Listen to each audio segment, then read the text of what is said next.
ও দুনিয়াবাসী, মৃত্যু থেকে তোমরা যেখানেই পলায়ন করো না কেন, মৃত্যু তোমাদের সাথে সেখানে গিয়েই নিজেই মোলাকাত করুন, সাক্ষাৎ করুন। তুমি ডাকতে হবে না, মৃত্যু নিজেই আসো, মৃত্যু নিজেই আসো। আইনামা তাকুনু ইউদরিকুমুল মাউতু ওয়ালাউ কুনতুম ফি বুরুজিম মুশাইয়াদা। আল্লাহ বলে, তুমি যদি এমন একটা বিল্ডিং বানাও, ঘর বানাও, যে ঘরটা অনেক উঁচা, যে ঘরটার উপর দিয়া কেউ ভিতরে ঢুকতে পারবে না, যে ঘরটার মধ্যে একটা ছিদ্র নাই, একদম আটকানো, তো এরকম একটা ছিদ্রবিহীন সুউচ্চ ঘরও যদি তুমি বানিয়ে তার ভেতরেও তুমি আশ্রয় নাও, তো ইউদরিকুমুল মাউতু, মৃত্যু তোমার সেখানেই পৌঁছবে, তোমার সেখানেই পৌঁছবে। প্রিয় ভাই আমার, বন্ধু আমার, নওজোয়ান সাথীরা আমার, মৃত্যু এক অনিবার্য বাস্তবতা, চিরন্তন বাস্তবতা। এটা গ্রহণ করতেই হবে।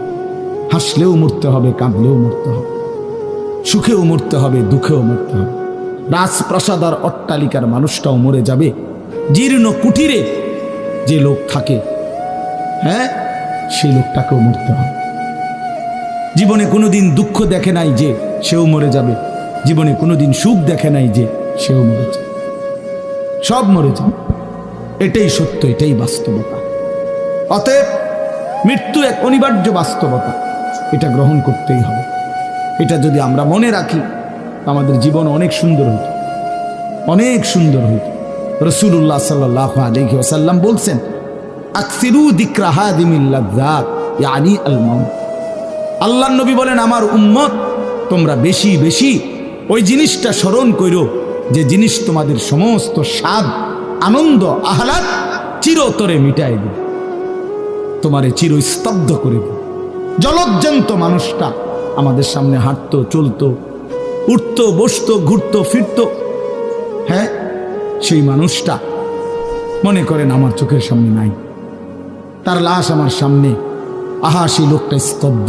পৃথিবীর কত মানুষ কত আওয়াজ করতেছে, কত শোরগোল করতেছে, কিন্তু এই লোকটা হাতও নাড়ে না, পাও নাড়ে না, চোখও মেলে না, আর কিছুই করে না। এ কি আশ্চর্য বিষয়! চোখের সামনের এই মানুষটা নাই, কি হলো তার? কে তারে থামাই দিল? কে তারে স্তব্ধ করে দিল? এ তো আমার মতো ঘুরতো, ফিরতো, হাঁটতো। আহ, আমার আব্বারে আমি কত দেখছি, একদিন আমার আব্বা চলে গেল। আমার দাদারে আমি কত দেখছি, আমার দাদা একদিন চলে গেল। আমার জ্যাঠারে আমি দেখে আসছি, দোয়া করে আসছি, ফু দিয়ে আসছি। এক সপ্তাহ পরে জ্যাঠা ইন্তেকাল করলেন। আবার এক সপ্তাহ